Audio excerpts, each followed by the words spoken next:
Guys, क्या आपके BSNL SIM में इंटरनेट नहीं चल रहा है? अगर चल भी रहा है तो बहुत ही कम स्पीड आ रही है। कैसे आप अपने बीएसएनएल सिम में इंटरनेट चला सकते हैं? कैसे आप अपने बीएसएनएल सिम की इंटरनेट स्पीड बढ़ा सकते हैं? सब कुछ हम इस वीडियो में स्टेप बाय स्टेप जानने वाले हैं। जैसे कि आपके फोन में मल्टीपल प्रॉब्लम में से कोई एक प्रॉब्लम हो सकती है। आपके बीएसएनएल नेटवर्क में ई दिखा रहा है या फिर H+ दिखा रहा है या 3G दिखा रहा है, तो आप इसे कैसे 4G कर सकते हैं? और अगर बिल्कुल भी स्पीड नहीं आ रही है, 4G आ रहा है लेकिन बीएसएनएल इंटरनेट स्पीड नहीं आ रही है, तो आप कैसे स्पीड बढ़ा सकते हैं? सब कुछ हम इस वीडियो में डिटेल में जानने वाले हैं। कौन सी वो VPN सेटिंग है जो सेटिंग करने के बाद आपका जो इंटरनेट है वो प्रॉपर्ली वर्क करता है। ये सब सीखने के लिए इस वीडियो में हमारे साथ लास्ट तक बने रहना है और टेक्निकल दिलसाद यूट्यूब चैनल को भी इसी तरह की वीडियो देखने के लिए सब्सक्राइब कर देना है। तो जल्दी से वीडियो को स्टार्ट कर लेते हैं। सो गाइज, अगर आपके फोन में बीएसएनएल का नेटवर्क ठीक से काम नहीं कर रहा है तो इसमें अनेक पॉसिबिलिटी हो सकती है और इन अनेक पॉसिबिलिटी में से एक पॉसिबिलिटी ये हो सकती है,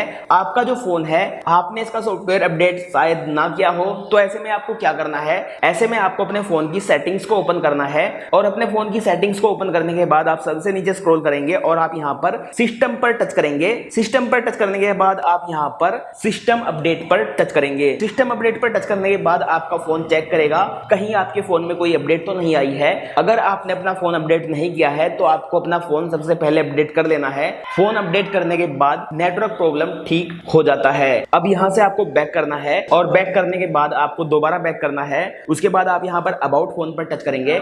अबाउट फोन पर टच करने के बाद अब आप यहां पर अप टू डेट पर टच करेंगे और यहां पर आपको एक फीचर दिखाई देगा, बिल्ड नंबर। आपको यहां पर बिल्ड नंबर के ऊपर कुछ समय के लिए कई बार अपना फिंगर टैप करना है। फिर आपके सामने यहां पर एक पासवर्ड मांगेगा। ये पासवर्ड आपको यहां पर डाल लेना है। ये पासवर्ड आपके मोबाइल की स्क्रीन का पासवर्ड है। जो पासवर्ड आपने अपने फोन में लगा रखा है वो पासवर्ड आपको यहाँ पर डालना है। तो अब यहाँ पर हमने पासवर्ड डाल दिया है और आप देख रहे हैं हमारा जो मोबाइल डेवलपर मोड है वो ऑन हो चुका है। और अब हमें यहाँ से बैक करना है। यहाँ से हम दोबारा बैक करेंगे। अब हम यहाँ पर सिस्टम पर टच करेंगे तो यहाँ पर अब एक न्यू फीचर हमें दिखाई दे रहा है, डेवलपर ऑप्शन। आपको ये फीचर ओपन कर लेना है। ये फीचर ओपन करने के बाद आपको सबसे नीचे स्क्रॉल करना है और सबसे नीचे स्क्रॉल करने के बाद आपको यहाँ पर एक फीचर ढूंढना है, नेटवर्क डाउनलोड रेट लिमिट। आप यहाँ पर जैसे ही टच करेंगे तो आप यहाँ पर नेटवर्क की लिमिट सेट कर सकते हैं। अगर गलती से यहाँ पर कोई लिमिट सेट है जैसे कि 128 केब्स की स्पीड यहाँ पर अगर सेट है या फिर 256 केब्स की स्पीड सेट है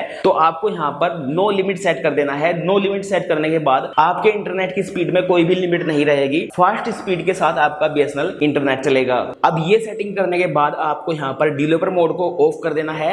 ऑफ करने के लिए आप यहाँ पर एक बार टच करेंगे और आपके मोबाइल का जो डेवलपर मोड सेटिंग है वो बंद हो जाएगा।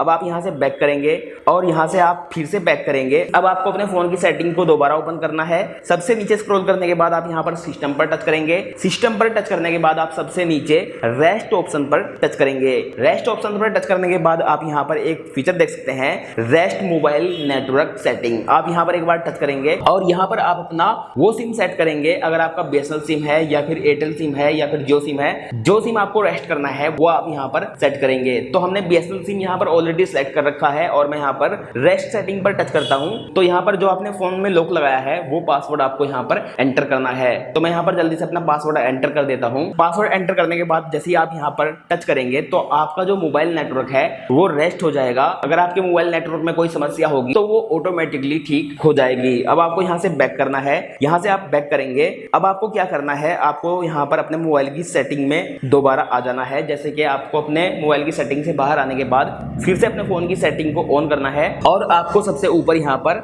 नेटवर्क एंड इंटरनेट पर टच करना है। अब आप यहाँ पर अपना बीएसएनएल सिम सिलेक्ट करेंगे। तो मैं यहाँ पर एक बार सिम पर टच करता हूँ और यहाँ से अपना बीएसएनएल सिम सिलेक्ट कर लेता हूँ। अब मैंने यहाँ पर अपनी बीएसएनएल सिम की सेटिंग ऑन कर ली है। आपको यहाँ पर हल्का सा नीचे स्क्रॉल करना है और यहाँ पर आपको ये चेक करना है आपका जो मोबाइल डेटा है वो ऑन है या नहीं। यहाँ से आपको अपना मोबाइल डेटा ऑन कर लेना है। फिर आप यहाँ पर रोमिंग सेटिंग को ऑन करेंगे। रोमिंग सेटिंग आपको ऑन रखना है। कभी कभी ऐसा होता है आप किसी ऐसे एरिया में चले जाते हैं जहां पर रोमिंग लगता है और आपने डेटा रोमिंग को बंद रखा है, तो ऐसे में आपका इंटरनेट प्रॉपर्ली वर्क नहीं करता है। उसके बाद आप नीचे आएंगे और आप यहाँ पर प्रोसीड नेटवर्क टाइप पर टच करेंगे और आपको यहाँ पर 5G या फिर 4G सिलेक्ट कर देना है। तो यहाँ पर हमने 5G सेट किया है। अब आप ऊपर देखेंगे हमारा जो 4G नेटवर्क है वो आ चुका है। अगर आपके बीएसएनएल सिम में 4G नेटवर्क नहीं आ रहा है तो आपको यहाँ से सिलेक्ट कर लेना है।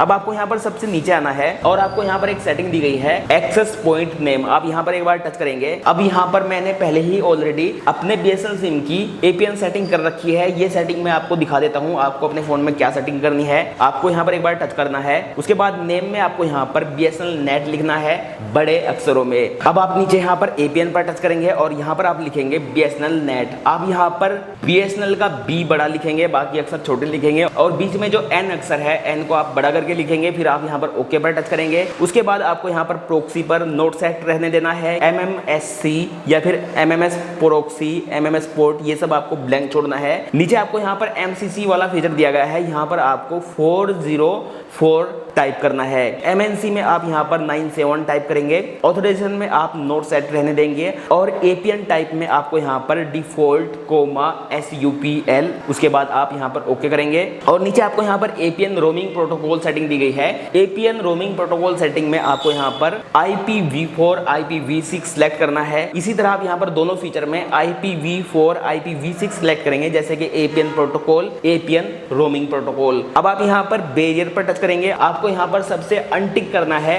केवल आप यहाँ पर ऊपर वाले फीचर पर टिक मार्क करेंगे। उसके बाद आप यहाँ पर ओके पर टच करेंगे। अब आप यहाँ पर MVNO टाइप पर टच करेंगे और यहाँ पर आपको नन सेट रहने देना है। यहाँ पर मैं टच कर देता हूँ। अब ये सेटिंग कंप्लीट करने के बाद आप 3 डॉट पर ऊपर टच करेंगे और यहाँ पर सेव पर टच करेंगे तो आपके BSNL इंटरनेट की APN सेटिंग कंप्लीट हो जाएगी। उसके बाद यहाँ पर आपको थोड़ा सा वेट करना है और आपके BSNL सिम में 4G नेटवर्क आ जाएगा। और अगर आपके BSNL सिम में अब भी 4G नेटवर्क नहीं आ रहा है तो ऐसा हो सकता है जो आपका BSNL सिम है वो 3G सिम है, उसे आपको 4G में बदलना होगा। लेकिन आपको घबराने की जरूरत नहीं है, आप घर बैठे अपने BSNL के 3G सिम को 4G में बदल सकते हैं। आपको अपने BSNL सिम को 4G में बदलने के लिए करना क्या होगा, अपने प्ले स्टोर में जाना है। प्ले स्टोर में जाने के बाद आप सर्च करेंगे BSNL सेल्फ केयर। तो मैं यहाँ पर BSNL सेल्फ केयर सर्च करता हूँ। मैंने यहाँ पर BSNL सेल्फ केयर सर्च किया तो यहाँ पर हमारे सामने एप्लीकेशन आ चुका है। एप्लीकेशन बहुत ही अच्छा है, 3.9 की इसकी रिव्यू रेटिंग है, 3+ गूगल रेटिंग है और 10 मिलियन इसके डाउनलोड है।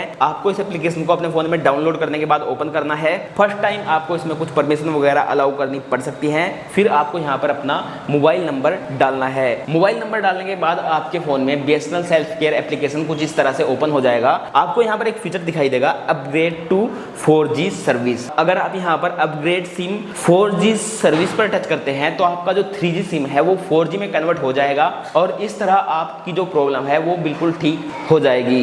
वीडियो अगर आपको पसंद आया है तो लाइक जरूर कीजिएगा। मैं मिलता हूँ आपसे अगली इसी तरह की नॉलेजेबल वीडियो में। तब तक अपना ख्याल रखिएगा और हमारी यह वीडियो देखने के लिए आपका तहे दिल से शुक्रिया।